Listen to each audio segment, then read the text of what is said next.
Hey folks, Horror Bob here from HorrorReview.com, or Let's Talk Horror.com, as hopefully this, that will be the address soon, hopefully here on the Horror Review YouTube page. You might hear a little bit of a odd, like, computer-like sound right now. I'm just installing something on the computer, and I have to wait a little bit, so I figured, hey, might as well do a quick video review, because I got a lot of them to do.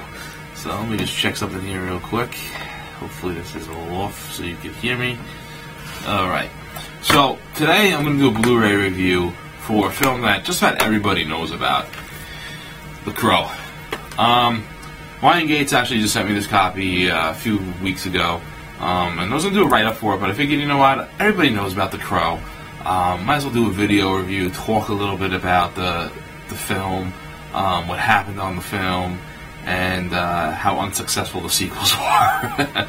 So anyway, The Crow came out, I think I was like maybe a sophomore or a junior in high school when The Crow came out, and it was like a really big deal. Like, this movie was going to be the movie that made Brandon Lee like the action star that his father was. If you don't know who Brandon Lee is, his father, he's a son of the great martial artist Bruce Lee, who was, if you don't know who he is, well then I don't know what to tell you, but back in the 60s and 70s, Bruce Lee was like the action star.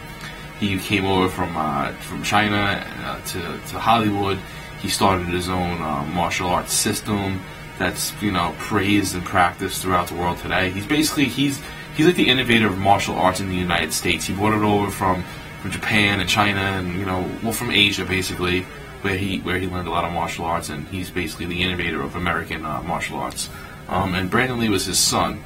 Now, there's like this old, like, Bruce Lee kind of like legend, like a curse, like, and if you, there's a movie called it was called Dragon, the Bruce Lee story. It came out a while ago, and it's actually part of that movie. There's like a curse that Bruce Lee said that, you know, haunted his family. It was like this demon from it was ancient, like, Asian lore, I guess, and his father passed away young, and Bruce Lee actually passed away young from what many believe is, like, you know, some people think it's an unknown cause. A lot of people think he was killed by his own 1-inch punch that he developed, and you know, he just died young. He died after, I think he made the movie The Last Dragon or something like that. He died, and this brings me to The Crow, where his son Brandon Lee, who everyone said was going to be, you know, a great big action star here, he actually got killed on this movie set of The Crow. There was a scene involving a lot of gunfire, and the blanks that were in the gun, one of them was actually a real bullet that hit him and killed him during the making of this film. Now, The Crow, when I was growing up, like, and, you know, I was in high school when The Crow came out, it kind of developed like this big cult following. I don't know if it was just because Brandon Lee was killed during the movie, or if you know, a lot of gothic kids just really loved this film, because after it came out, I mean, I had a friend that was into like this gothic fashion kind of deal, and a lot of his friends used to dress up like the Crow and just walk around dressed like the Crow. So if you haven't seen The Crow, let me get to the point of the film here. If you haven't seen The Crow is about like this young guy who falls in love with this girl, and they live in like this really dark city. The whole movie is very dark. It's almost like a Tim Burton film, I want to say. It's just very, very dark.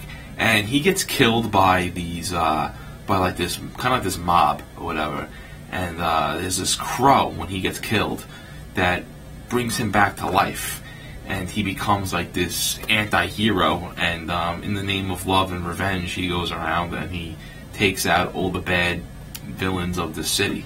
And you know, he can't die because obviously he's dead, but it's like the Crow has resurrected him as a you know, an anti-hero, like a vengeful, like, person coming back from the dead to take vengeance on the those who killed him in the name of love, I guess you could say. And well, I don't want to ruin it for you, but there's, you know, he has his weaknesses and everything like that. But that's your basic plot of the film. It's a revenge film, and it's actually a really cool film. It's, you know, it's dark, and it's has almost like a noir feel to it, and it's just a good film, and it just sucks that Brandon Lee had to die, because he was awesome in it. It was, there wasn't a lot of martial arts in it. I shouldn't say that. There was some, but not like his father's films. I mean, this had a lot of guns blazing, and a lot of, villains and just,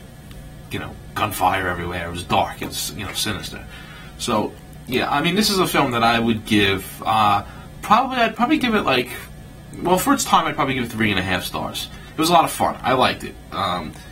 Now, there's been like I think like 3 or 4 sequels that were just pretty bad. I mean, they tried to spin it off as best they could by recasting the character of the Crow, and I think Edward Furlong played the Crow in like the second or fourth, like the third or fourth film or something like that. It just didn't work out.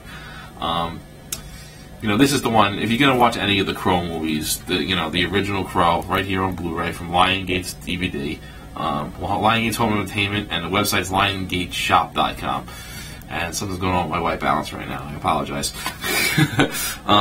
So anyway, yeah, this was just released. There's a lot of features on the disc. There's audio commentary with the director. There's behind the scenes featurette. There's a profile of James O'Barr.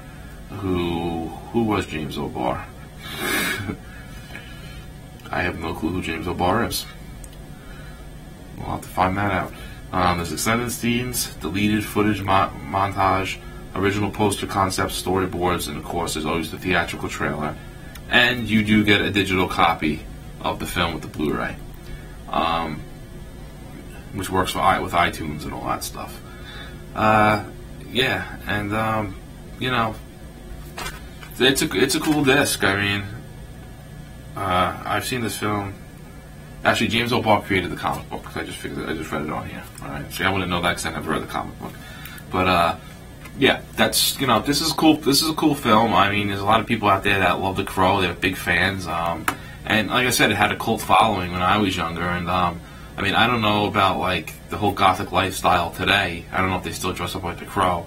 But I mean, when I was growing up, when I was in high school and college, I mean, it was a big thing. I mean, I go over a few of my friends' houses, and there'd be kids that I never met there, and they'd all be dressed in the black long leather jacket with the face paint and everything. Even the wrestler Sting for a while dressed up like The Crow in the old WCW days. That was back in like 98, 99. So this movie's had its influence on our culture, and it's a good film. And like I said, it's the film that was supposed to make Brandon Lee a star like his father, and unfortunately he passed away during the making of this film. So The Crow, check it out. I don't know if there's a website for The Crow. Well, at Miramax.com, and this is obviously this Blu-ray was released through Liongate's films, and you can get it at I'm sure you can buy it on Liongate's shop.com. Alright, I'm Horror Bob from the Horror Review, and once again, thanks for listening, and hope to have more reviews for you soon. Talk to you later. Thanks.